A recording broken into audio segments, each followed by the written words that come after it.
Hello and welcome to the Eating Disorder Therapist podcast. This is a podcast to help you find peace with food and overcome disordered eating. And I'm Harriet Frew, aka the Eating Disorder Therapist. And I'm so excited to share with you all kinds of stories, tips, information and guest interviews to help you on your journey in finding peace with food. So thank you so much for listening today. Now today I'm talking to Jayde Barber, and Jade is the creator and host of the Students of Mind podcast, a mental health advocate, peer supporter and entrepreneur based in the Los Angeles area. Since a young age, Jade has been diagnosed and living with several mental illnesses, including anxiety, depression and anorexia. And although she is not a licensed mental health professional, Jade's experience as a patient, family member, and friend of individuals with mental illness has driven her to share her experiences and insights. And through the Students of Mind podcast and across social media, Jade shares her mental health and recovery journey.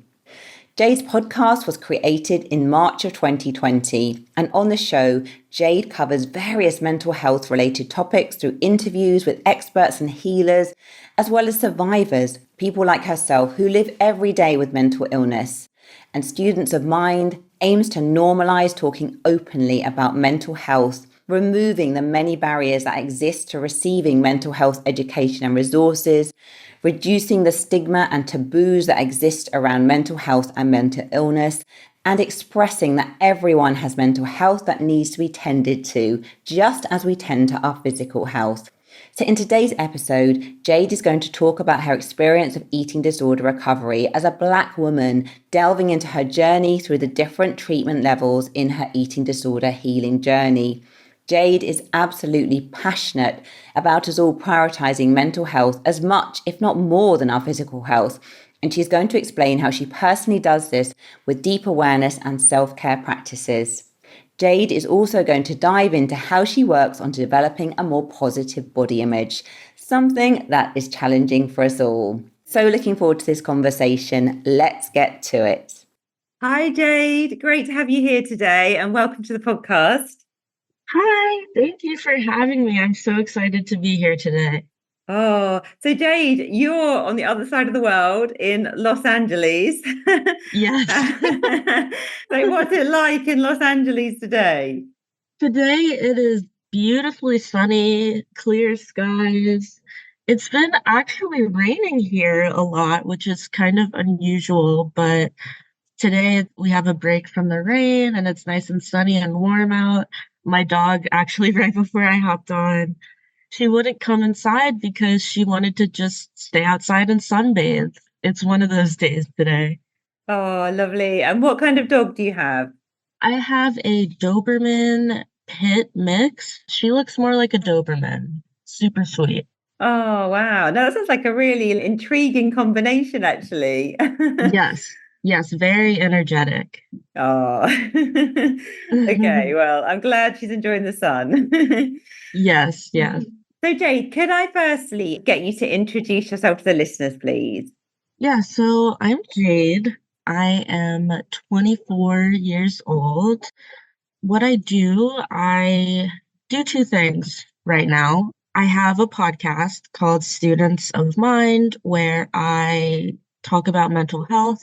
I interview like mental health experts, but also individuals like myself who live with mental illness, kind of to get like a full scope of the topic that I talk about. And just to kind of, I know it's important to not only get the provider perspective of these things, it's important to get the perspective of the people who are actually living with these things. So that's my podcast. Through the podcast, I also do something called sister sessions. It's like one-on-one coaching to help people identify their mental health needs, and then we look for resources to meet those needs. My day job, I'm a peer support specialist. I work for an organization that assists homeless youth throughout the LA area. And my job there is to basically like case management, like working one on one with the youth to help them with employment, mental health, housing, and yeah, just to help them get connected to whatever resources they need. Outside of that, I'm a nature girl. I love Mhm. being outdoors with my dog and going on hikes and going to the beach. That's part of the reason why I love LA is because you can go to the beach, but you can also like go to the mountains to hike and see snow. So that's part of the reason why I love it here. But yeah, that's a little bit about me. Oh, well, thank you for sharing. And it sounds you're pretty busy, aren't you, with all your different projects? And I noticed from your podcast, you've been going from sort of around the time of the pandemic. Is that right? You sort of started up in March 2020? Yeah, I started right when everything closed down. I initially wanted to like start a mental health support group for the students at my school to like have some support during this strange time of the pandemic that we really didn't know when was going to end. And when I brought it up to my psychology professor at the time, she was like, that could be great, but since you're still in school and like learning everything, it might be hard to create the safest space that you can when you're like holding potentially intense content from people. She suggested that I do a podcast and like interview mental health experts and go the route of like education and like sharing this with the students at my school to start educating people more about mental health. That's kind of how I got started. Oh, fantastic. Yeah, I mean, it's incredible, really. And I love the way that I know you said that you have some experts on, but it sounds like your podcast as well is really representing kind of voices of people that are living with mental health struggles, mental health illness, and you're really kind of giving a voice to those people. And I guess really sort of breaking down stigma and help educating people in such a profound way. Yes, that is definitely the goal because I myself have lived with mental illness my whole life. And so I grew up not being around anyone else who was kind of as comfortable as I was talking about the fact that I lived with these mental health issues. I wanted to really like be an example that it's okay to talk about these things because on the podcast I open up about my own journey and experiences a little bit just to kind of show that it's okay to share these things and be open about it and like nothing bad is going to happen if you are open about these things. Mm. Could you tell us a little bit about your own journey? Because it's obviously really inspired, I guess, your passion and purpose in the way that you're serving others today. But I'm guessing that you've probably been through some quite dark times yourself to sort of come to this place. So could you share a little bit about that, please? Yeah, I've been dealing with mental health struggles for as long as I can remember. In the beginning of my life, I didn't know they were mental health things. I thought that I was literally physically sick when I was younger. All the time, I would get like these stomach aches, colds, and things all the time, where I would like go to the nurse's office and they would send me home. And it was only a day where I was feeling those things, and the next day I would be fine. And my parents didn't really understand what it was. I remember my dad thinking I was just trying to like get out of school, but that really wasn't the case. And then later down the line, when I turned about 12, that's when I saw my first therapist, and I described to her these experiences, and she was like, Jade, that's anxiety. What you are experiencing is the physical manifestation of anxiety. And that was at like 12 or 13, that was my first time making that connection. And I feel like from there, I really started to learn about myself and the way that I experience life.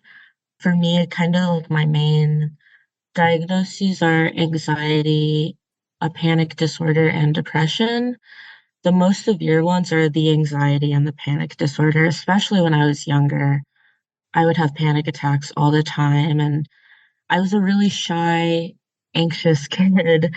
So there were a lot of instances like meeting new people or being in scenarios where there were a lot of people where I would get those stomach aches or headaches or things. And it wasn't because I was sick, it was my anxiety. It wasn't until I was 12 that I started getting support around it. And what led to me getting support was my parents getting divorced. When I was 11 or 12, my parents separated. It was like devastating to me. I think part of the reason was because like my parents didn't fight when they told us they weren't going to be together anymore. It was just a lot of confusion because it was like, well, you guys didn't fight, so why are things ending? I was very confused and sad and started experiencing symptoms of depression, like being sad all the time, not being able to enjoy time with friends when I was with them, like always thinking about my parents or like anxieties I had about school or just like a big thing that I deal with is like abandonment issues. So like feeling scared that someone's gonna leave. And around the time when my parents split up, that's when those fears got really heightened. They put me in therapy because I expressed some of these symptoms of depression and anxiety. And my mom, she has dealt with mental health stuff for a lot of her life. She luckily knew that what you do when a child is experiencing these things is like you get help. You go find a therapist or talk to their doctor and see what we can do. We talked to my pediatrician and then got me a therapist, and that's when my like journey of therapy started. I've since that moment at 12 years old, I've been in therapy, and I think that kind of sums up like the beginning of my life. In like high school, I developed an eating disorder. I think it started before high school for sure, like disordered eating and unhealthy patterns around eating, but it really came to a head in high school because I was going to a school for dance, and the culture of dance is very body focused, and there's a lot of unhealthy habits promoted within the space of dance, especially the type of dance I was doing, ballet and modern. And it's a very toxic environment in terms of like body image. That's kind of when my eating disorder started. And then in 2015 and 16 is when I started getting treatment for my eating disorder, which I feel like we'll get into this, but a big part of getting into eating disorder treatment was realizing that like I wasn't going to be in treatment with people that looked like me because a lot of people that look like me don't have access to the treatment I was getting. And it took me a while to be able to be like, what I'm experiencing is real and valid. Because, yeah, there was maybe one person in treatment through my whole time in treatment that was also Black. And I don't know, that's like hard because it just really makes you feel kind of invalidated. And my last time being in treatment was about 2 years ago. I did not expect to go into treatment again, but I was very realistic with myself about the fact that I had started going down a path that was a very slippery slope again with my eating and engaging in eating disorder behaviors. And so I took it upon myself to tell my therapist what was going on. And then we found a treatment center and I went into treatment for the first time. And it had been like 4 or 5 years. And honestly, it was amazing. It was the first time I was in treatment. I was fully invested and fully wanting to be there and open to all of things that they offered because I really wanted to get better. It like was different this time because it wasn't my parents putting me into treatment. It was me putting myself into treatment and I really wanted to get better. So it was honestly a great experience for me. And it was hard, of course, but very transformative and healing and led to where I am today, which is very solid in food and hunger and fullness cues and body image struggles are there and they come and go, but I'm in a place where they don't like floor me or ruin my day when they come up. I can acknowledge that they're there, do whatever I need to do to cope with them, and then like move on with my day. So, and I have this last round of treatment, I think, to thank for that. Well, thanks for sharing, Jade. It sounds like it's been quite a journey. And I'm just thinking of you actually. It sounds like you had so many different factors probably coming together, didn't you, that may have made you vulnerable to developing an eating disorder, with the struggling a bit with your mental health, perhaps with anxiety and low mood. You then had that trigger of your parents splitting, which sounds like it was really just a very, very difficult thing to deal with. And then I think just being a teenager and then in dance and all the body image stuff, I think you had a lot of things coming together, didn't you? Yeah, definitely. I think even like school was a trigger because I was such an anxious kid and I had perfectionism. That's the word I should use. I was such, and still am, such a perfectionist that school caused me so much anxiety. And usually the way that translated was I wouldn't have an appetite or I wouldn't want to eat a meal or something. Even when I was younger, that was coming up. Mm. How do you think the eating disorder helped you cope through all of that? I'm guessing as well, you were quite young, weren't you? It's not a very kind of conscious thing, but I'm guessing, was the eating disorder some sort of form of safety and a way to feel some kind of safety and stability and control when a lot of things were really difficult and there were a lot of pressures around you? Yeah, I think that's very true for me because even just thinking about my parents, I remember that being a moment where it felt like it was a reality check that I wasn't in control in the ways that I felt I was. And then growing up, the eating disorder was at its worst when I actually moved to California with my mom in 2015 or 16. And she had a fiance out there at the time. And so we moved in with them. And that is when my most severe eating disorder behaviors began. And I think it was because so much was happening that was really out of my control. Like we were moving, we were starting to live with this new family. I wasn't in school, so making friends was so hard, and I felt out of control around that. So yeah, I just felt like there were so many things in my life at that time that were just happening to me, and I had no say in what happened. And I really leaned on the eating disorder during that time. Mm, yeah, it makes so much sense, doesn't it? Because I guess all your sort of safety and security was just sort of ripped from beneath you, wasn't it? And a big adjustment. And then you talked about the first time you went into treatment for the eating disorder, and you were saying as well, perhaps you didn't look like some of the other people in treatment. And can you talk a bit more about the your perspective as being a Black woman getting eating disorder treatment, and perhaps talking a bit more about your own experiences, but also perhaps generalizing a bit in terms of what other people that you have spoken to will sort of describe about treatment? Before going into treatment, I remember just like hearing that Black people didn't really get eating disorders. When I started having symptoms of the eating disorder, it took a while for myself and my family to identify them as eating disorder behaviors. I remember them saying to other family members, "Oh, yeah, Jade's just being really healthy now." And that definitely wasn't the case. And I think it's not just with eating disorders, it's with mental health in general in Black communities. There's a sense that we are strong, tough as bulls and don't deal with any mental health issues or anything like that. And I think that's a massive misconception, and it leads to a lot of people not getting the help that they deserve.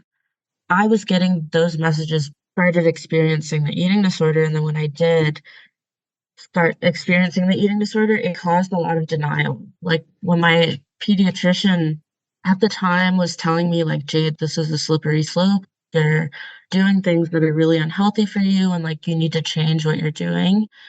I wouldn't change what I was doing because I was like, oh, this isn't gonna hurt me. The results I'm seeing are making me feel good about myself, so it's not gonna hurt me. Like, it's fine. But I think if I would have experienced hearing a Black woman's story or just a person of color's story about the eating disorder experience, I would have been more open to hearing my pediatrician out at the time. And then just like with being in treatment, I think the main thing that, like, the reason why I didn't see people that looked like me is comes down to just access and like access to resources and access to the knowledge about these resources. I was very lucky because I had a mom who unfortunately like dealt with a lot of mental health struggles. When I started dealing with stuff, she knew the route that we were supposed to go. She didn't necessarily know like, oh, eating disorder treatment, but she knew, okay, let's talk to Jade's pediatrician about this and what the next steps are. And I can't say that not just every Black family, but everyone knows that that's what you do when you experience these things. So I feel privileged in the fact that I had a mom that went through these things who kind of knew what to do. And I think this is in Black communities, like mental health is not taken seriously at all. But I would have family members telling me, like, oh, just eat a burger and you'll be fine. Or like, just eat a big plate of pasta and you'll be fine. You just need to get over. I'll be honest, at the time, like I was a teen going through this really intense stuff. Like I did not have the energy to educate them in the moment. I just felt small in that moment and tried to move to the next conversation because it was so uncomfortable. But that is like the type of ignorance that exists and is really tough to deal with when you're trying to get better. Mm. And this whole kind of, you sort of saying in the Black community as well, perhaps this invalidation or not even understanding or appreciating that kind of mental health is a thing sometimes and having to be almost like tough as bulls or whatever. Yes. Is that very much in the community itself, or do you feel as well that's kind of projected on you as well from just other people in society? I think if I'm understanding your question, I think it comes from like, as Black people, we had to be extra strong, like stronger than what is even Mm. humanly possible because of the things that we have been through throughout history. To me, it really comes from a place of like survival. Throughout history, we just had to be, like you're saying, strong as a bull to get through all of the discrimination and the racism and the hate that we have experienced. I mean, even to this day. So I feel like that's where it comes from. Like, I don't think it comes from a place of wanting to invalidate experiences or wanting Mm. to make someone feel bad about what they're experiencing. I truly think it comes from a place of like wanting to make the other person feel safe. In that, as Black people throughout history, we have defied the odds of physics. Even if you just think about slavery, like going through that and some people coming out the other side, I think that's where it really comes from. I don't think it necessarily comes from a malicious or wanting to put someone down place. Time for a short advertisement break. Are you tired of being tired and fighting with your body while the emotional eating or binging continues? You are not alone. Emotional eating is not your fault, yet is something you deserve to fully overcome. Are you ready to gain massive insight into your emotional binge triggers and understand the roots of why you are self-sabotaging with food and body? You'll want to check out emotional eating digestive and hormone expert Amber Romaniak's The No Sugar Coating podcast. With over 400 episodes diving deep into emotional eating and binge triggers, female hormone and gut issues, weight blocks, cravings, and the physical, emotional, and energetic connections to our triggers. After overcoming her own food addiction, binge eating, and emotional eating behaviors fully, and now helping thousands of women in the last 10 plus years, she provides a deep level of knowledge to help assist you forward on your journey to food and body freedom and beyond. This podcast will help you build a newfound level of awareness that you may have never had before. And there's no diets, no quick fixes, and no band-aid approaches here. This podcast is about building self-love, acceptance, confidence, and becoming in tune with your relationship with food, thoughts, symptoms, and it will help you start to take your power back. If you truly want to feel free from emotional eating and take a listen to the No Sugar Coating podcast, visit amberapproved.ca/podcast. Link is in the show notes to start listening and take the next life-changing step on your journey. You can also listen on iTunes, Spotify, or any podcast app.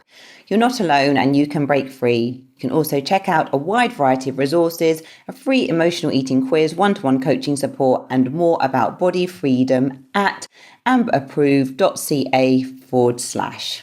Yeah, no, it makes so much sense, doesn't it? It's more about survival, isn't it, really? Is it true as well, sort of within Black communities as well, that more like Black children might experience perhaps, more likely to experience, I guess, racism, maybe more likely as well to have experienced adverse childhood experiences, which are then going to leave people understandably more vulnerable to developing mental health issues, anxiety, depression, eating disorders, the whole spectrum? Yeah. When I learned about ACEs in my psychology class, I found it so interesting and so it feels like such a profound study because it kind of helps people get an explanation for why they are the way they are as adults. When I was researching more into ACEs, I found a lot of interviews with Black individuals and I feel like ACEs for the Black community is such a profound tool because as Black people, we do go through a lot in our childhoods. And I think having the knowledge that those adverse experiences or those challenging experiences can lead to some of the mental health implications that we experience. For me, it's like comforting knowledge. I like to have an explanation for Mm. things, and it gives me an explanation and action steps I can take to kind of mitigate whatever effects those ACEs have had in my adult life. So I'd love looking into ACEs and educating people about ACEs because it's really a profound study. Mm.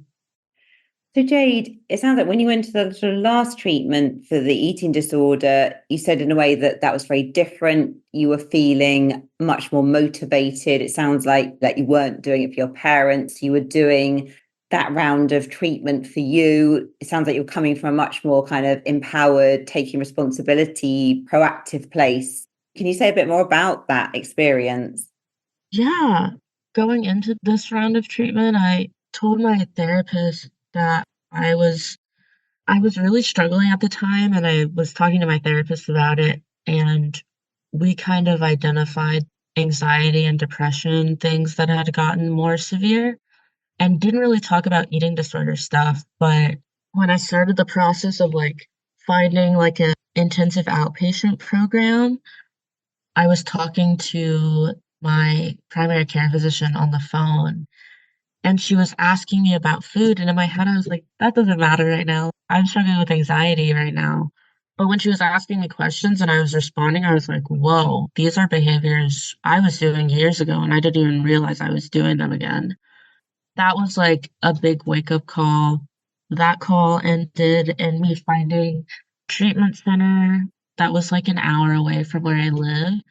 And I was terrified, honestly, to go back into it because I thought I was just gonna get triggered into engaging in worse eating disorder behaviors. I was really terrified to go back into the environment of eating disorder treatment because when I was in treatment as a teen, unfortunately, while I was in treatment, I adopted more eating disorder behaviors because some of the treatment centers I went to weren't great, and there were clients engaging in behaviors on the unit, and I would see it, and then I would be like, "Oh, okay, that's something I can do," and then I would do it too. I was very nervous to go back into a treatment environment, but the treatment center that I found was more holistic than any other treatment center that I've been to. And so I figured that would be different. And it was. At this treatment center, I was used to going to treatment and only talking about food and nutrition, and also like a little bit of anxiety and depression and regulating emotions. But at this treatment center, we talked about the food aspect, but also like the movement aspect, which was very like profound to me because I was always given the impression that movement was like, that's just off limits when you're in eating disorder treatment. Like, you just have to throw it out the window and try not to give into the obsession because for me, movement was an obsession. And so when I went to this new treatment facility and they were like having whole groups on movement and talking about movement and literal like movement groups where we would go outside and move our bodies in different ways, that was so different to me and so cool to me because I've wanted to figure out a way that I can make my relationship with movement healthy. That was like a huge plus to that treatment center is that we talked about movement very often and like talked about what it can look like in recovery. That was like a big plus to this treatment center. I think another plus was I was used to like treatment centers only focusing on the food, and I felt like that made my obsession with food worse. This new treatment center, we talked about food, but it was more about talking about our emotions and our core beliefs and the things that kind of lead us to cope with food. Like, we talked more about the underlying things than the symptom of the eating disorder. I think that's what I needed because I got to a place where I was like very educated around nutrition and what healthy eating looks like and what listening to your hunger and fullness cues looks like. I got to a good place with that, but my struggle was like learning how to deal with the underlying emotions that would lead to me acting out with eating disorder symptoms, learn how to cope in ways that wasn't manipulating my food. I think that's why this time around it was way more helpful because I got so many skills and coping skills and just different things I can do instead of using the eating disorder to cope with the intense emotions that I feel. Mhm. Yeah, it sounds so helpful, doesn't it? Because I think it kind of is about food if you have an eating disorder, but it's about much deeper things as well, isn't it? And if you don't look Yeah. at those deeper things, you kind of need to, don't you? And it sounds that that was so helpful. And the movement piece, doesn't it? Like, I think it sounds like you were really introduced to a more sort of perhaps intuitive, kind of joyful way of moving your body rather than it being Hmm. connected to what you're eating and much less obsessive compulsive. Yes, definitely. Joyful movement is how I would describe it. It was so cool. Everyone got to pick a movement activity each week. So one person would pick for the week and we would dive into it and they would tell us why they like it, but we would have to give a reason outside of like what it does for our bodies, which I thought was really cool. It was truly like a great experience for me. And I still dealt with like meals because at the time, so it was an IOP program, but I lived there while I did it just because the commute was hard. So I would have all my meals there. And I still struggled some days with finishing meals and like that aspect of eating disorder treatment. I feel like because of how holistic it was, it made it easier to kind of get through those moments. Mhm. Thank you for sharing. So I know today, Jade, that you are absolutely passionate about prioritizing mental health and as much as physical health, if not even more. And I know you've already talked about your lovely dog and going for hikes, and it sounds like you have your ongoing therapy. What else do you do to really self-care and prioritize your mental well-being? Oh, I love self-care. Honestly, I could be doing a little bit better right now. I currently work full time. This is the first time I've worked a full-time job in my life. And so it's been a big adjustment and it's been sort of challenging to like balance this job and self-care because I work a 4-10 schedule. So I work 4 days a week, 10-hour days, and those days get really long. What I was struggling with before, but I am doing now, is taking breaks. When I first started this job, I did not take my breaks seriously. And I was like, I don't need them. I can get through the whole day without a break. But no, I love my breaks now. I get one 30-minute break and two 10-minute breaks. And those are really like my time to engage in coping skills and just emotional regulation skills.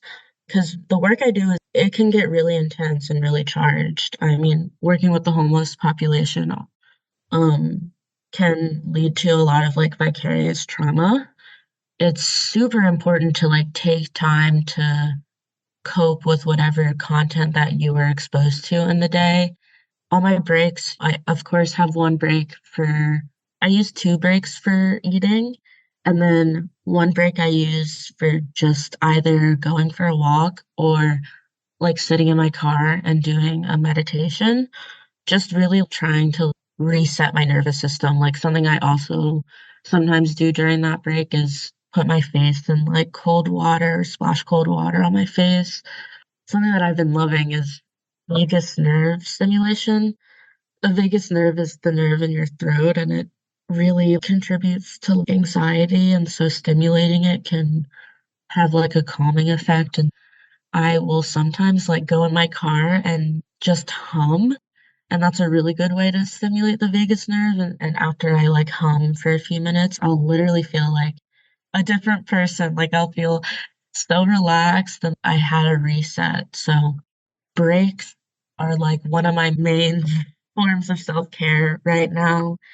And then again, just being in nature, and like one of my favorite things to do on the weekends is to like go on a hike in the forest and listen to the trees and breathe with the trees. I think breath is like my most valuable coping skill and form of self-care. I've taken several like breath work workshops and classes, and it's really my anchor. I feel like breath is such a great coping skill to have because you always have your breath. Like it's not going anywhere. You can always access it, and it doesn't take a lot of effort to be able to breathe in a way that'll calm you down. That's another big self-care thing for me is my breath. Yeah, just like doing things that bring me joy and like tap into like my inner child, going to like museums or the beach or watching a cartoon or something. I feel like those are also forms of self-care that I engage in a lot. Oh, thank you for sharing, Jade. And it sounds like you're very proactive, actually, aren't you? Because you don't get many breaks, but it sounds like you're very conscious and intentional, actually, in terms of really thinking about how you are looking after yourself in those little snippets of time. I can imagine with your job as well. I'm sure it's hugely rewarding, but also probably hugely challenging as well, isn't it? I'm sure pretty intense as well at times. Yeah, definitely. And that's why I have the kind of self-care systems that I have in place now, because when I first started the job, they weren't in place, and it took a huge toll on me and my mental health. So definitely learned that having these things in place make me better able to show up for the job in the way that I need to. Yeah, well, thank you for sharing that because I think just really helpful for the listeners as just to hear really how intentional we have to be sometimes with prioritizing our mental health. Because of it would be so easy, wouldn't it, for all of us, like, just get scrolling on your phone or I don't know, like give yourself more stimulation and perhaps why inadvertently kind of give oneself more stress. Thank you for sharing that. So, Jade, the last bit I wanted to ask you about as well was just about kind of how you sort of manage body image. Obviously, that's a kind of big piece often in eating disorder recovery. And I wondered as well if you had anything kind of from being a Black woman as well in recovery and anything around body image that would be really helpful to share with the listeners that may be slightly different from how other people may experience body image issues. Yes, I think for me, something that really changed the way I thought about my body was reading a book called Fearing the Black Body. And it's basically just about the history of diet culture and the image of bodies throughout time. And it really helped somewhat get out of the mindset of this like very thin body as my ideal body. Like that was my ideal body.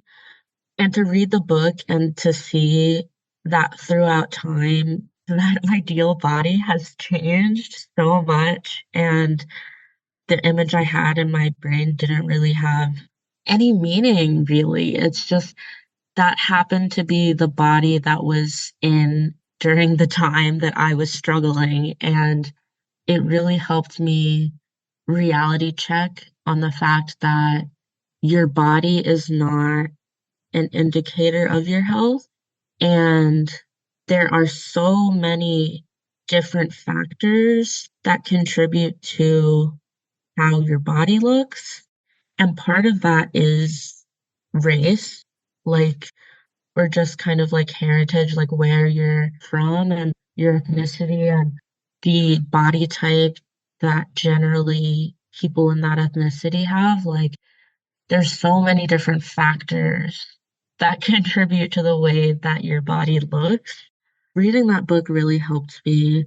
And I think also like learning that as I get older, like my body's not gonna look how it looked when I was in middle school. Like I know that that's kind of silly to say, but I think I was really up until like this last round of treatment, I was really holding on to this juvenile body. And that was the image in my head that was like the ideal body for me. And I really had to come to terms with the fact that like I am an adult now. I'm not going to look the same as I looked in middle school or even high school. And that's totally fine and totally normal.